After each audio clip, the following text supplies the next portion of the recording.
THUSIM khat ana sei kitau hetin hiche THUSIM he hi le mi chunga ithil bol bang chun eichunga ahung lhungkit zin hi kiti THUSIM in sei di wa hi ni khat he St. Louis a konin nupi khat he in lam zone in anakipat doin aga ri kang li achun thau akithun dim set in azot na dilam cho lungmong ten ana zone tan hiti chun i ma boin lovin aga kitol tolin ahi le phat chom khat zo hin bu bangam akitol lutan bu bang zong cho dai sabangin ana hlan hiche phat chun ama zong kindo ten a chien a hi le bu bang cho hung ha hla che zeng tan bu bang a ha hla awal zi chun lampi zong a ding bangin amun thei tapon lampi hilo khat hin aga ri cho tol ludin aga ri kang chun thi zum khat atat khan a o den tan i to banga tol gut wang chun a phachom tapon hiche phat chun ama zong akum hlan aga ve tan hi le aga ri kang a sit cho hin hedo atan gari sunga ko na aport do chun dap asatle ezeng tan aman zong apan pi ding mehem angai chatle ezengin lampi aga ri hungji ho cho khut azap in a kham jin hinla koiman adon pon ada la pai ji tawin hi ama zong lungdong ten dap asa sa chun pan pi ding ngai chan adingin achele awa le zo se cho khatin be e ki thu pin te tin a kham jin hinla koiman amu theilu bangin aki het mo saun ada la ji tawin hiti chun phat sot thim ta zo hin gala konin pasal khan na hin mutan hitia bu bang noya hibang adaba mi pi hling set hiche zong chun nu pi te lam nai lam khat gari sunga zong to lova pam lama lungim ta adin aga amu chun alunggelin hitihin agelin ipi ha sat na to hitadem pan pi ngai hin te ti cho hetan aman zong nu pi nu na lam cho nai phein hinla khat nun wang anale ki chat tan azi chu phat so ta bu bang noya adina pan pi ngai cha mem hizat akham wanga koiman adon loji chun mi phalo hidingin aging motan azi chu mi phalo hodinga hitobang phat chu phat kilem ta khat hin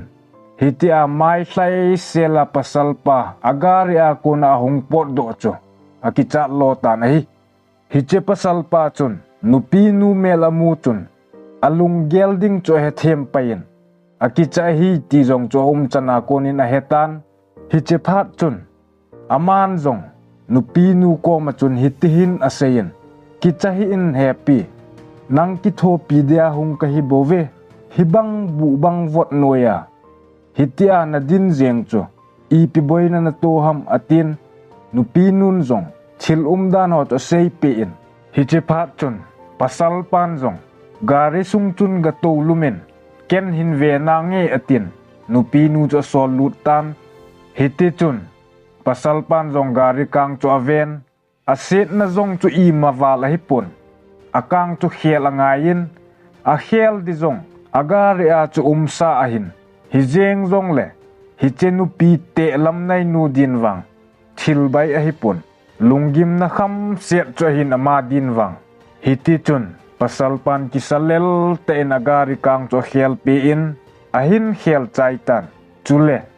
a khut jong a kisu kha lo in hi pasal pan gari kang a khel pe zo chun nupi nu cho gari akot newa kon chun hungda do in ahung kipat na le hichilai bu bangam azot pa te ngai thu cho sei pien phat sot ta pan pi ngai cha uma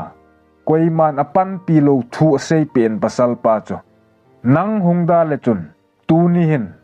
ke ipi ka changdem tin akipa na thu asein nupi nu chun amin adongin pasal pan jong kamin chu Brian Anderson ahi happy atin nui hevin agari kang se cho agari nunga chun akoi pein ahi le nupi nu chun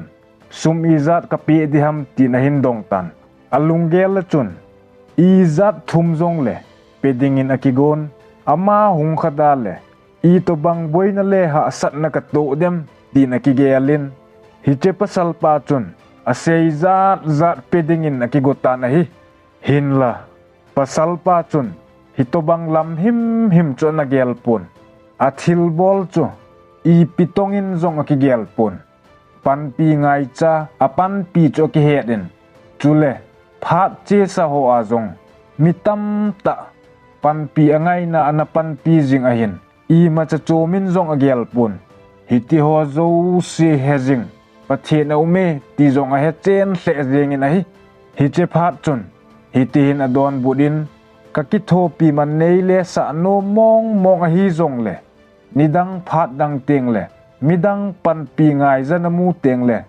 na pan pi thei na lamin anapan pi tan chu teng le keizong ne hin gel doin tin adon bulin hi nupi nu chu wang pha akisa hle zengin ama dingin ni khu phalo hi zong le alang khada wang phat akisa anapen ni kho zong a hitan kipa ta le wang pha kisa ta pum chun agari atolin azot na dilam chu ache kitan hiti chun aga che chen phat sot thim ache nung hin khoneu cha khat aga hlungin lampi pang chun hotel khat umin ama zong akumin inhlun masanga ki chol tokomin thil anepan hichelai hotel chun nidangin ama zong anaki chol khapun nom asa hle zengin hiti chun numei khat ne hom le a pang khat chu akomin ahungin bu bang la sot ta ahung o pa na alukot ho chu ponin ahung the hul pi in hichen ne hom le a pang numei nu chu naw vop hiche zong chu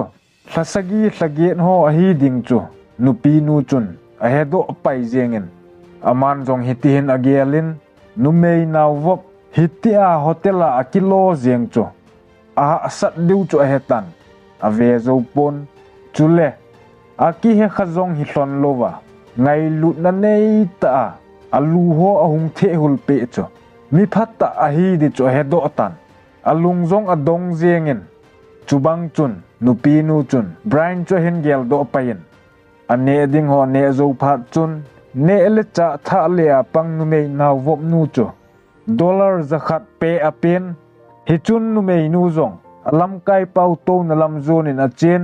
sumnong chu galan ahung kile kitan a hi le hi chen nu pi nu chu na tapon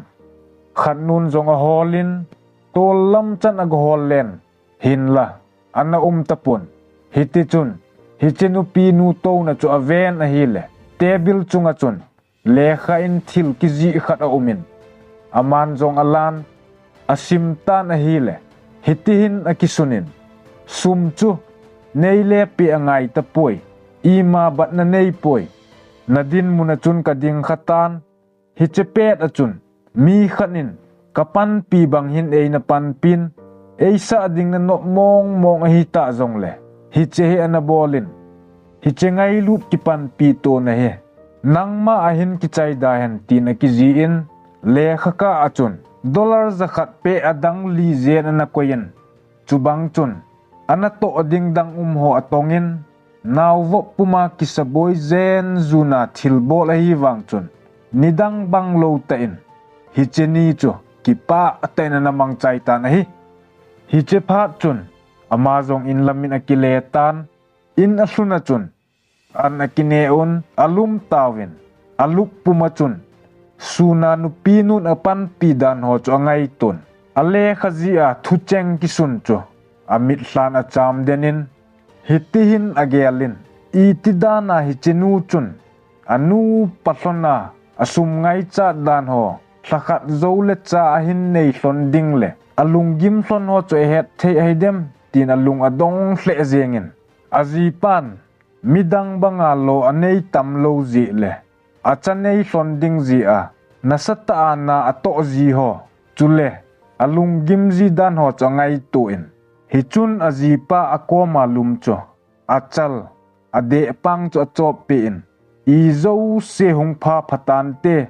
lungkham hin kalung set pen le kazideita Brian Anderson tin aslamoni na hi chule azinu hin pan pinu cho atil la bu bangama na o den nu Brian in anakitho pinu cho na hita na hi THUSIM akichai tai